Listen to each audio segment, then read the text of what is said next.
Did you know that the first alarm clock could only ring at 4 a.m.? In 1787, a British inventor created the first alarm clock. His name was John Harrison, and at the time, there were no electrical outlets or batteries, so the clock was wound up manually. And it was set to ring at 4 a.m. because that was the first shift at the factory where he worked.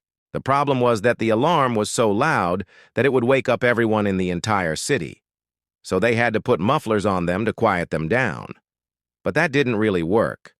And it turns out the only way to fix this was to have the clock ring at 3:55 a.m. instead of 4 a.m. This was the world's first alarm clock. And believe it or not, things haven't really changed much since then.